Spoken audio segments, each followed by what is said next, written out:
baik. Yesus, Engkau baik, sungguh baik, amat baik. Yesus, Engkau baik, sungguh baik, sangat baik. Kasih-Mu tak berkesudahan. Kasih-Mu kekal selamanya. aku telah mengenal Kasih karunia-Mu, aku telah mengenal kasih karunia-Mu. Kau kaya, rela jadi miskin, supaya aku jadi kaya. Hosana, Hosana, Bagi Yesus Allahku. Hosana, Hosana, Bagi Yesus Tuhanku.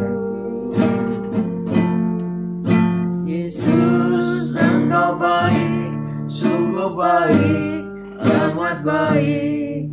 Yesus, Engkau baik, sungguh baik, sangat baik. Kasih-Mu tak berkesudahan. Kasih-Mu kekal selamanya. aku telah mengenal Kasih karunia-Mu, aku telah mengenal kasih karunia-Mu. Kau kaya, rela jadi miskin, supaya aku jadi kaya. Hosana, Hosana, bagi Yesus Allahku. Hosana, Hosana, bagi Yesus Tuhanku.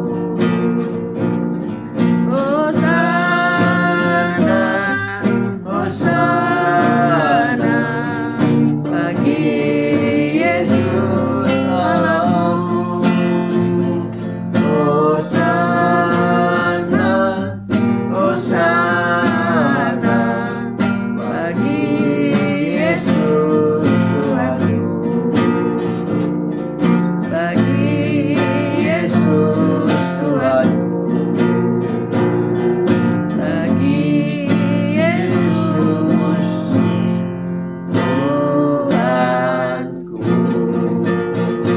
Haleluya. Haleluya, Tuhan. Mari kita berdoa. Haleluya. Ya Tuhan Yesus, selamat pagi. Kita syukur Kau baik, Kau sungguh Allah yang sungguh sangat baik. Pagi hari ini Kau tetap menyertai kami dalam siaran Gembala, siaran renungan pagi hari ini ya Tuhan. Sebentar lagi Kau baca firman-Mu, merenungkan firman-Mu. Kau buka hati pikiran kami agar kami dapat menerima firman-Mu. Kau berikan roh pengertian bagi kami agar kami mengerti akan firman-Mu.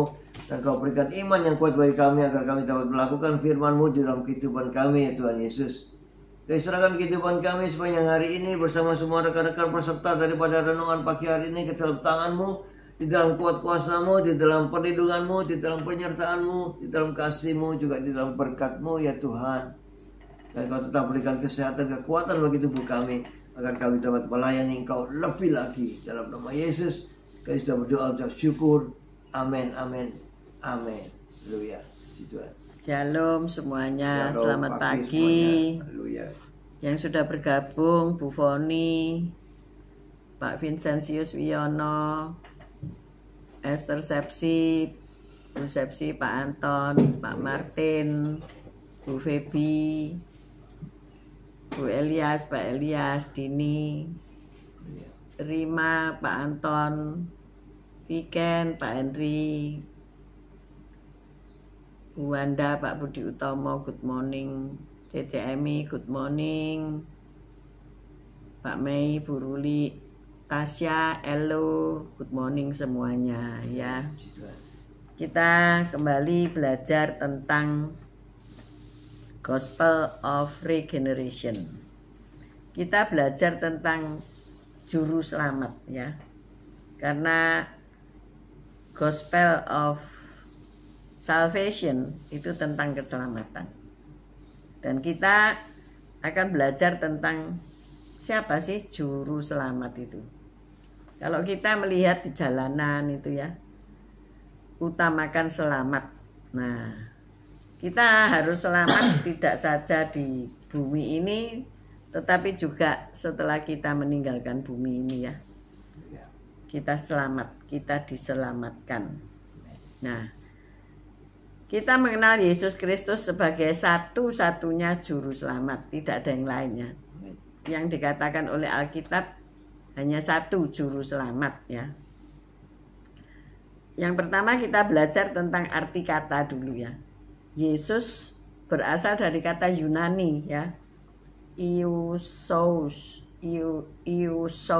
yang berarti juru selamat.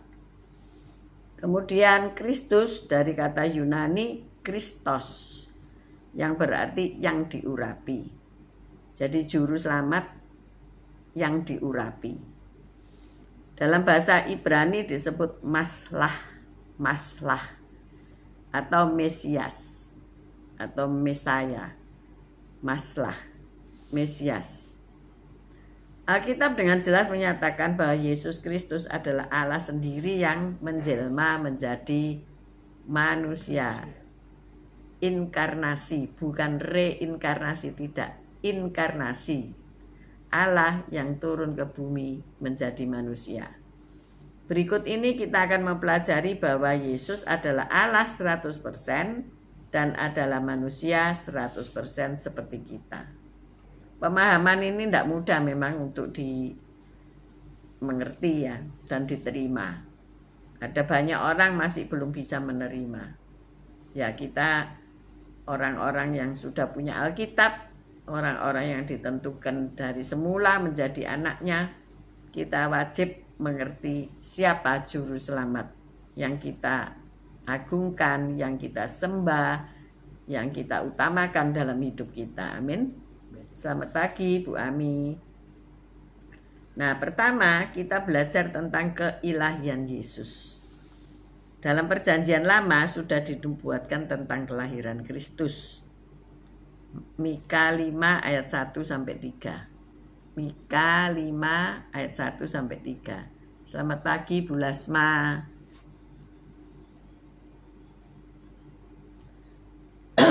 Mika 5 ayat 1 sampai 3. Mika 5 ayat 1 sampai 3. Sekarang engkau harus ini. Mika 5 ayat 1. Raja Mesias dan penyelamat Israel. Tetapi engkau, hai Bethlehem Efrata, hai yang terkecil di antara kaum-kaum Yehuda, dan padamu akan bangkit bagiku seorang yang akan memerintah Israel, yang permulaannya sudah sejak purbakala, sejak dahulu kala. Sebab itu ia akan membiarkan mereka sampai waktu perempuan yang akan melahirkan telah melahirkan. Lalu selebihnya dari saudara-saudaranya akan kembali kepada orang Israel. Nah, ini nubuatan tentang kelahiran Yesus Kristus ya. Kita baca lagi Mazmur 2 ayat 2 sampai 9.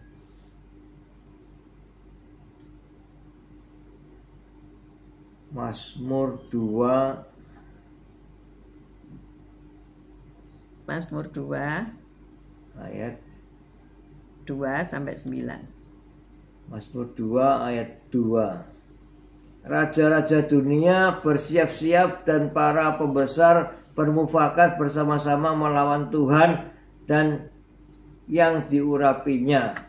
Marilah kita memutuskan belenggu-belenggu mereka dan membuang tali-tali mereka daripada kita. Dia yang bersemayam di surga tertawa, Tuhan mengolok-olok mereka. Maka berkatalah ia kepada mereka dalam murkanya dan mengejutkan mereka dalam kehangatan amarahnya. Aku yang telah melantik rajaku di Sion, gunungku yang kudus. Aku mau menceritakan tentang ketetapan Tuhan. Ia berkata kepadaku, anakku, engkau telah kuperanakan pada hari ini. Mintalah kepadaku, maka bangsa-bangsa akan kuberikan kepadamu menjadi milik pusakamu dan ujung bumi menjadi kepunyaanmu. Engkau akan meremukkan mereka dengan gada besi, memecahkan mereka seperti tembikar tukang periuk. Amin. Kita bandingkan dengan yang ada di dalam perjanjian baru ya. Di dalam perjanjian baru kita baca Ibrani 1 ayat 8 dan 9. Banyak ayat-ayat karena kita belajar ya. Ibrani 1 ayat 8 dan 9. Ibrani 1 ayat 8. Tetapi tentang anak ia berkata, takhtamu ya Allah tetap untuk seterusnya dan selamanya, dan tongkat kerajaanmu adalah tongkat kebenaran. Engkau mencintai keadilan dan membenci kefasikan, sebab itu Allahmu telah mengurapi engkau dengan minyak sebagai tanda kesukaan melebihi teman-teman sekutumu. Amin. Amin. Yang kedua, Yesus dengan tegas disebut Allah. Kita baca Yohanes 1 ayat 1. Yohanes 1 ayat 1. Yohanes 1 ayat 1. Pada mulanya adalah firman. Firman itu bersama-sama dengan Allah dan firman itu adalah Allah. Amin.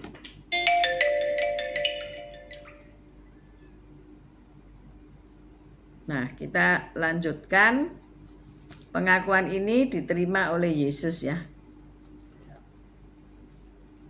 Thomas menyebut dia Tuhan dan Allah. Yohanes 20 ayat 28. Yohanes 20 ayat 28. Thomas menjawab dia, ya Tuhanku, ya Allahku.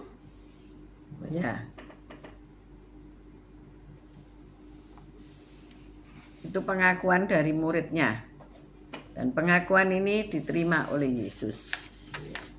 Yang ketiga, Kristus dalam kekekalan masa lampau. Dalam mempelajari pribadi Yesus, maka hal yang penting adalah mempelajari keberadaannya sejak kekekalan di masa lampau. Dengan kekekalannya tersebut, maka dinyatakan bahwa Kristus tidaklah bergantung kepada pihak lain bagi keberadaannya, melainkan ada dengan sendirinya. Ia sudah ada dengan sendirinya.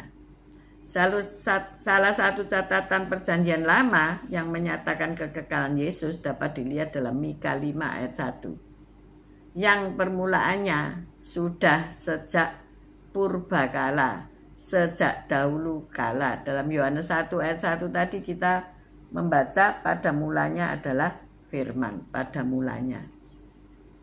Dalam Yesaya 9 ayat 5, Kristus tidak saja dinyatakan sebagai Allah yang perkasa, melainkan juga sebagai Bapa yang kekal, Raja damai. Kita baca Yesaya 9 ayat 5 ya.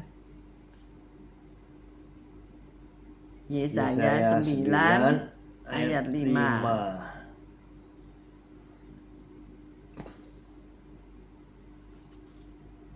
Sebab seorang anak telah lahir untuk kita, seorang putra telah diberikan untuk kita, lambang pemerintahan ada di atas bahunya, dan namanya disebut orang penasehat ajaib, Allah yang perkasa, Bapa yang kekal, Raja damai. Dalam perjanjian baru juga dinyatakan bahwa tentang kekekalan Yesus ini kita baca tadi Yohanes 1 ayat 1 ya. Kita baca sekali lagi Yohanes 1 ayat 1. Yohanes 1 ayat 1. Pada mulanya adalah firman, firman itu bersama-sama dengan Allah, dan firman itu adalah Allah. Kita baca di dalam Wahyu 1 ayat 8. Wahyu 1 ayat 8. Wahyu 1 ayat 8. Aku adalah Alfa dan Omega, firman Tuhan Allah, yang ada dan yang sudah ada dan yang akan datang, yang maha kuasa. Amin. Amin. Inilah pemungkasnya ya, bahwa Yesus adalah Alfa dan Omega. Tidak ada lagi yang lain, yang ada dan yang sudah ada dan yang akan datang, yang maha kuasa, itu adalah Yesus Kristus Tuhan. Amin. Jadi terhadap aliran-aliran sesat, terhadap nabi-nabi palsu, saudara harus belajar tentang Yesus Kristus. Mereka tidak mengakui Yesus Kristus Tuhan. Ya, jadi inilah yang perlu kita pelajari sekalian.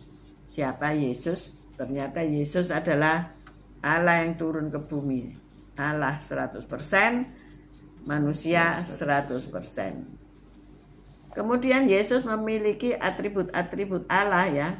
Ia adalah kekal, ia maha suci, ia maha kuasa, ia maha tahu, ia maha hadir, ia tidak berubah, ia ada dengan sendirinya, ia benar.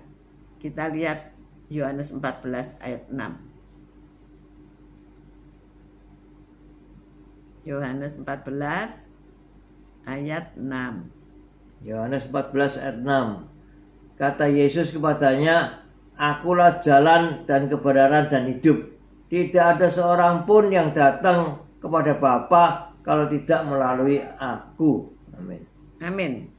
Yesus adalah jalan, tidak ada jalan lain ya.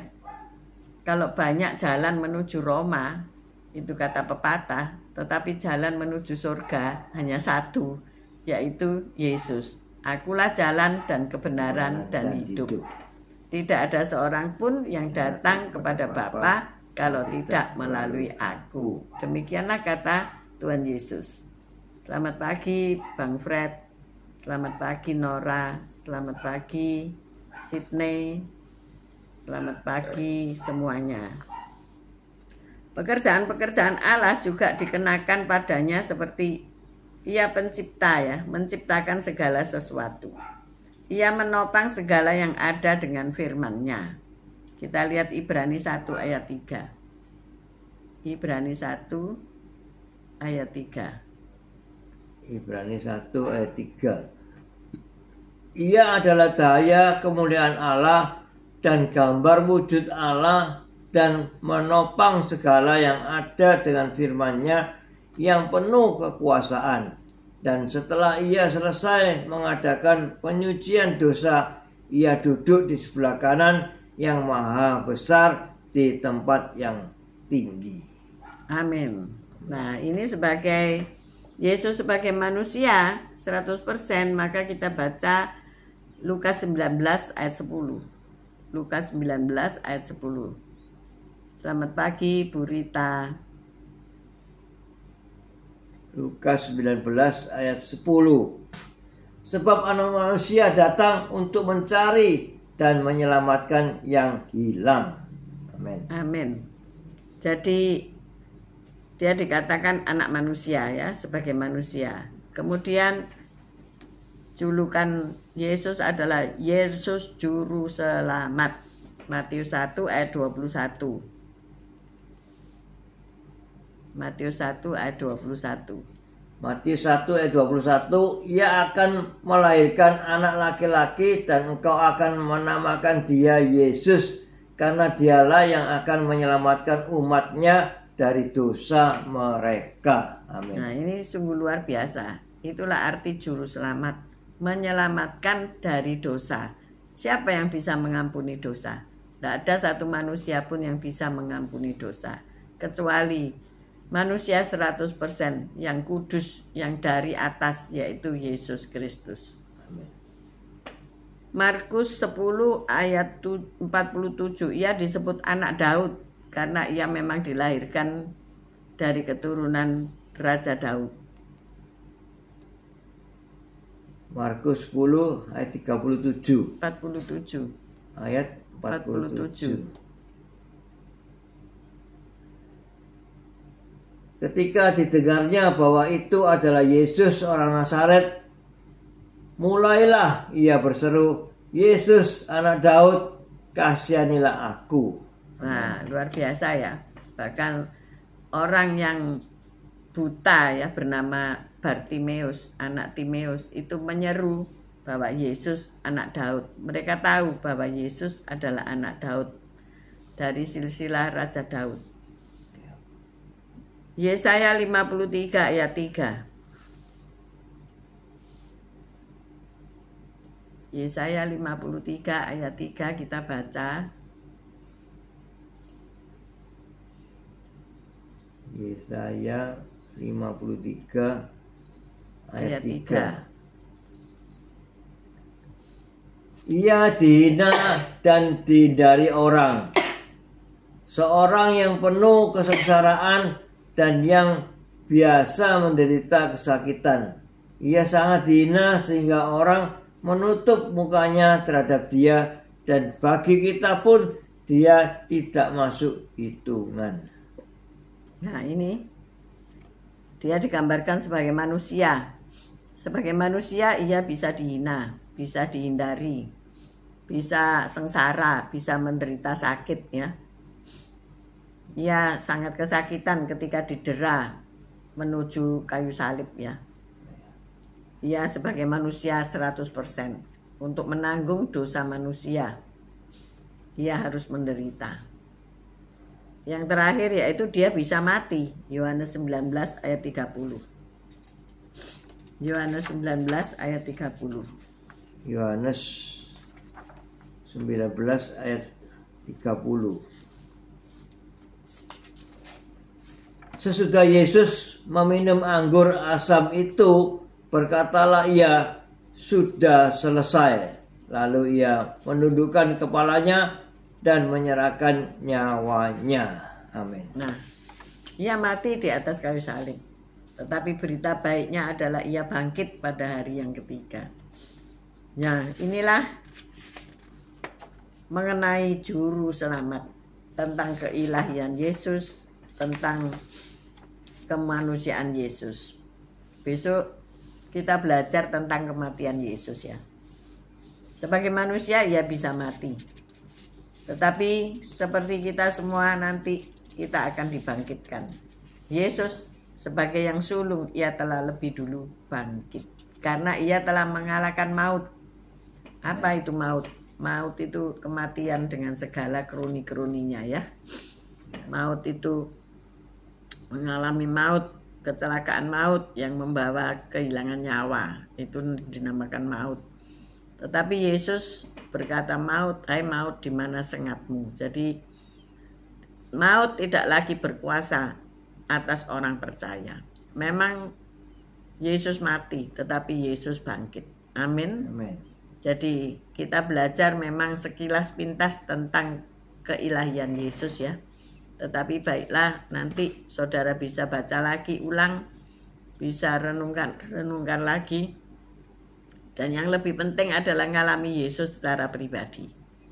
Saulus dalam perjalanannya ke Damsyik, dalam membawa surat untuk menganiaya orang-orang yang percaya kepada Tuhan, ia bertemu dengan Yesus di tengah perjalanan sebagai sinar yang menyilaukan, yang menyebabkan matanya buta. Dan pada akhirnya dia dapat melihat dan menjadi alat bagi Tuhan. Tuhan sudah menetapkan seseorang ataupun setiap orang menurut ketetapannya. Mungkin hari ini engkau menjadi orang yang sangat amat berdosa dan tidak layak untuk datang kepada Tuhan. Tetapi berita baiknya adalah hari ini pun ketika engkau bertobat, menerima Kristus sebagai juru selamat, maka engkau pasti diselamatkan. Amin. Dan hidupmu pasti diubahkan Amin. menjadi seperti Yesus. Memang semua perlu proses. Menjadi seperti Kristus, Saulus menjadi Paulus perlu proses. Bertahun-tahun ia berusaha meyakinkan orang banyak bahwa dia bukan lagi pembunuh, dia bukan lagi orang yang jahat, dia bukan lagi orang yang menganiaya orang Kristen, melainkan ia sebagai pemberita Injil. Nah, mungkin orang tidak percaya ya, pada takut. Tetapi perlu waktu pembuktian bahwa ia benar-benar sungguh-sungguh telah bertobat. Demikian juga kita. Mungkin hari ini engkau bertobat dan berharap besok semua orang itu mengasihimu atau menerima engkau apa adanya. Belum, saudara, perlu proses. Tetapi proses itu harus dimulai dari langkah untuk repent, untuk bertobat. Langkah pertobatan. Bertobat itu artinya berbalik dari jalan-jalan yang jahat menuju jalan kebenaran. Seperti mobil kalau di tengah lalu lintas itu apa? Ada tanda belok itu ya. U-turn, belok model U gitu ya. Berbalik. Nggak ada separuh-separuh, nggak ada setengah-setengah. Tetapi untuk pribadi menjadi baik, menjadi hidup benar, itu perlu pertobatan setiap hari ya. Perlu perubahan karakter dengan pertobatan setiap hari. Mungkin kita berubah hari ini, terima Yesus sebagai juru selamat, tetapi kita cara hidup masih cara hidup yang amburadul. Nah, itu harus diperbaiki ya. Bangun pagi mungkin tidak bisa. Nah, itu harus diperbaiki, diupayakan, diusahakan ya, diperjuangkan ya. Dulu saya bangun siang karena kantornya bukanya siang. Tetapi ketika bertobat lahir baru, maka saya bangun lebih pagi. Bahkan jam 4 sudah harus bangun. Bagaimana bisa? Bisa karena berjuang, karena mengupayakan, karena niat, karena komitmen. Aku mau lahir baru, aku mau hidup baru. Jadi dosa apapun kita harus selesaikan di hadapan Tuhan, kita tinggalkan. Amin. Amin. Bukan berarti nanti jatuh bangun gitu terus-terusan ya, enggak. Tetapi inilah artinya Yesus mati bagi kita untuk menebus dosa kita semua, bukan dosa kecil-kecil, dosa besar ditebus, yang kecil ditebus, yang besar enggak. Semua dosa kita sudah diampuni oleh Yesus Kristus. Begitu kita membuka hati, menerima Dia sebagai juru selamat dan minta ampun atas segala dosa-dosa kita. Kemudian kita perlu langkah iman, yaitu berjalan dalam firman Tuhan. Jadi kalau kita katakan kita sudah lahir baru, tetapi kita masih gaya hidup lama, gaya bicara lama, itu suatu tanda tanya besar ya. Kemarin Bu Honi berkhotbah mengajar bagaimana kita harus hidup baru ya, hidup dalam firman, supaya apa? Kehidupan kita menjadi seperti Kristus. Dan jangan hanya bisa nyanyi aja ya, seperti Yesus, seperti Yesus, tetapi mungkin tingkah laku kita jauh daripada seperti Yesus ya. Kita harus punya kerendahan hati, kita punya belas kasihan, kita harus punya buah-buah roh. Nah, itulah maksudnya ya. Kasih, sukacita, damai sejahtera. Mari kita baca buah-buah roh, Galatia 6. Galatia 5. Galatia 5 ayat 22.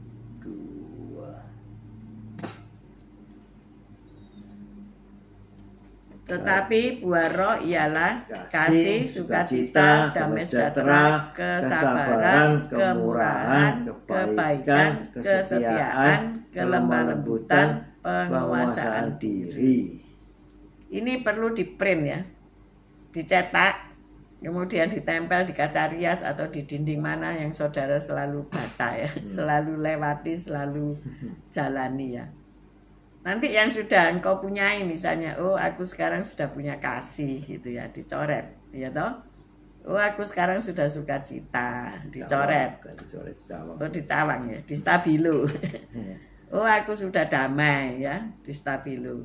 Kesabaran, nah ini yang perlu diperjuangkan. Ini masuk ujian-ujian ini, kesabaran ini. Sabar enggak menanti antrian, nyerobot enggak waktu antri. Sabar enggak berlalu lintas, bunyiin klakson enggak, ya. Sabar enggak kalau macet. Sabar enggak lihat orang lemot. Sabar enggak lihat suamimu lelet.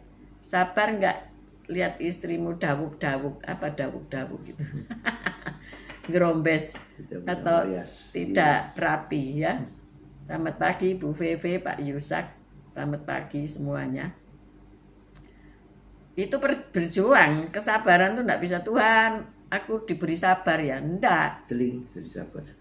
Itu perjuangan seumur hidup ya. Perjuangan seumur hidup. Kalau sudah keterlaluan mungkin meledos gitu ya. Kalau tertekan, tetapi harus sabar ya. Bersabar menanti berkat Tuhan. Amen. Bersabar menanti jodoh dari Tuhan. Bersabar dalam segala hal. Bersabar dalam berdagang ya, kok enggak ada langganan. Bersabar dalam membuka usaha.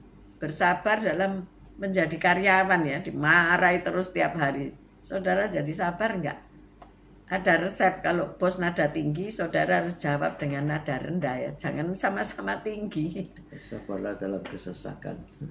Bersabar dalam kesesakan. Oh enggak mudah itu, Pak Gem bisa ya. Pak Gem ini orang yang sabar ya. Tapi kalau sudah marah ya jadi jelek. Iya. Kemurahan ya, kemurahan artinya apa? Saudara punya murah hati enggak? Saudara murah senyum enggak?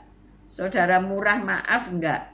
Saudara murah dalam segala yang dibenarkan oleh Tuhan atau enggak ya? Murah hati, murah senyum, murah apa lagi? Bukan jual murah ya, bukan. Tapi punya hati yang murah gitu ya. Seringkali begini, kalau kita pesta gitu wis dihitung kan ya, berapa piring, berapa anu. Oh dikurangi aja misalnya gitu. Oh nanti ini ya kalau ada yang datang, mestinya itu ada resepnya ya, berapa persen pengurangannya. Tetapi kalau saya itu ya, saya ingat kata-kata teman saya ya, yang bernama Bu Yanti, anaknya Ustadz ya. Kalau niat pesta itu ya sing loman katanya begitu. Papanya. Katanya papanya Bu Yanti ya, Pak Ustadz. Lah kalau mau pesta itu, kalau mau undang orang makan, itu ya sing loman. Seringkali kita pesta itu ndak kuman ya. Kita datang ke pestanya orang itu seringkali kita nggak wis habis gitu ya. Tapi dimaksudkan ini supaya apa? Kita kalau sudah niat ya ditunjukkan niatmu dengan kemurahan ya. Dia murah hati gitu. Supaya makanan itu ada lebihnya daripada kurang. Iya. Teman saya itu memang murah hati ya. Dia suka meresponi teman-temannya yang berjualan, dia senang membeli ya. Padahal dia taruh freezer, nanti kalau ada tamu-tamu baru dihidangkan. Jadi dia terkenal sangat murah hati. Karena apa? Didikan ya. Didikan dari orang tuanya. Nah ini kita punya buah roh. Kok kita nggak murah hati? Itu berarti ada yang salah dalam hidup kita. Diproses belum selesai artinya ya. Prosesnya masih berlangsung gitu ya. On proses. Kebaikan. Hendaklah kebaikan hatimu diketahui oleh semua orang. Jangan baik dengan kroni-kroni. Jangan baik hanya besti-besti saja ya. Oh kalau sama bestiku aku baik. Tapi sama musuhmu kamu bisa baik enggak? Yang satu itu tidak bisa aku ampuni. Tidak boleh itu ya. Namanya punya kebaikan, buah roh itu ya semua sama ya. Baik dengan semua orang. Hendaklah kebaikan hatimu diketahui oleh semua orang. Bukan hanya besti-bestimu saja. Kemudian orang lain disingkirkan. Tidak baik itu namanya. Menyingkirkan orang. Yang lain adalah kesetiaan. Ini tidak gampang ya untuk setia ya. Setia sama keluarga, sama suami, sama istri, sama anak, setia sama bos, setia sama pekerjaan, setia sama pelayanan, setia sama Tuhan, tidak gampang. Nanti kalau ada susah sedikit sudah tidak Tuhan-Tuhanan, kurang setia ya. Kelemah lembutan, ini bukan berarti kita seperti penari serimpi, lemah gemulai begitu ya, bukan. Tetapi lemah lembut itu tidak mudah putus asa ya. Lemah lembut itu sesuatu yang mudah dibentuk ya. Jadi orang yang lemah lembut itu kalau dikritik ya terima kasih.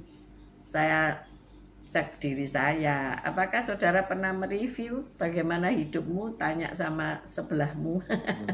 Bagaimana hidupku sepanjang tahun ini, menyenangkan apa mencekno ya. Kita tidak pernah review kan ya. Orang lain bisa menilai kita ya. Ya, jadi kelemah lembutan apa sudah dimiliki gitu ya. Atau garang. Apa itu? Kalau nyolot ya, cepat nyolot, senggol jadi muruk gitu saudara ya. Jangan, kalau orang lemah lembut itu diterima dulu, dicerna, kemudian oh iya ya, aku harus berubah. Kalau kritik ya, kalau dikritik. Tetapi jangan langsung nyolot kayak pingpong gitu ya, langsung das. Diterima. Kelemah lembutan, istri harus lemah lembutnya. Kadang-kadang suami kan emosi jiwa. Kalau dibalas dengan emosi jadi pecah ya. Kemudian terakhir ini penguasaan diri. Ya ini yang tidak gampang. Akhir-akhir ini di medsos ada istri bakar suami, ada istri bunuh suami, ada suami bunuh istri dan sebagainya. Karena apa? Tidak ada penguasaan diri. Kalau marah dibiarkan marah memuncak atau naruh dendam ya. Dendam itu tidak boleh ditaruh. Harus dirilis, dilepaskan. Harus mengampuni. Seberapa banyak mengampuni? 70 kali 7. 70 kali 7 kali. 70 kali 7 kali. Nah, jadi tak terbatas ya. Kita suami mencekno, main judi, main perempuan, main apa saja, main-mainan, apa harus diampuni? Ya karena itu suamimu, ia sebagian daripada dirimu. Diampuni saja sambil nunggu proses, on proses. Tuhan pasti proses. Dia pasti kembali padamu, dia pasti lebih baik dari yang dulu. Nantikan dengan hati bergelora. Artinya apa? Jangan padamkan api kasih itu. Amin. Angel ya. Ternyata buah roh ini sulit untuk melakukan. Kasih mula-mula. Tapi kamu harus bisa. Yang pertama makanya kasih. Kasih itu siapa? Kasih itu Allah. Jadi yang pertama engkau harus dekat sama Allah untuk bisa berbuah lebat. Amin. Amin. Ayo kita berdoa. Tuhan, terima kasih Tuhan Yesus atas firman-Mu yang menjadi rema dalam kehidupan kami, menjadi terang bagi kaki kami, terang bagi jalan kami. Syukur, terima kasih Tuhan. Haleluya. Kami dengan pelajaran hari ini kami mengetahui siapa Engkau Yesus. Engkau adalah juru selamat kami. Engkau adalah Raja, Engkau adalah sahabat yang setia, ya Tuhan Yesus, sehingga kami mau lebih dekat lagi kepada Engkau, lebih lagi mengenal Engkau, percaya pada Engkau, sehingga kami diselamatkan dalam nama Yesus. Terima kasih Tuhan. Haleluya. Amin. Bapa, pada pagi hari ini kami berterima kasih Engkau memberi kami hikmat untuk mengenal Engkau lebih dalam. Engkaulah juru selamat kami, dan kami tetap imani sampai Engkau datang kedua kalinya. Kalau pada hari ini ada orang yang sakit, ada yang mendengarkan siaran ini yang sedang sakit, terimalah kuasa darah Yesus yang menyembuhkan engkau. Kami juga berdoa untuk mereka yang berjuang dalam proses kehidupan, ekonomi yang sedang diproses, rumah tangga yang sedang diproses Tuhan, agar mereka keluar timbul seperti emas ketika proses itu selesai. Terima kasih ya Tuhan. Kami percaya semua Alkitab yang ayat-ayatnya tercantum di dalamnya itu membawa kebaikan bagi kami semuanya. Terima kasih ya Bapa. Kami menerima berkat Tuhan pagi hari ini. Tuhan memberkati engkau, Tuhan melindungi engkau, Tuhan menyinari engkau dengan wajahnya dan memberikan engkau kasih karunia. Tuhan menghadapkan wajahnya kepadamu dan memberikan engkau damai sejahtera. Terimalah berkat dari Allah Bapa, Putra dan Roh Kudus, berkat kasih, sukacita, damai sejahtera mulai pagi hari ini sampai Maranatha Tuhan Yesus datang untuk kedua kalinya, bahkan sampai selama-lamanya. Mari yang sudah menerima berkat Tuhan katakan bersama, amin, amin, amin. Haleluya. God bless you guys. God bless you all. See you tomorrow. Semua sehat, semua semangat. Haleluya. Terima kasih sudah bergabung. Baik yang nanti siang, nanti malam bergabung. God bless you all. Tetap sukacita. Amin. Amin. Puji Tuhan.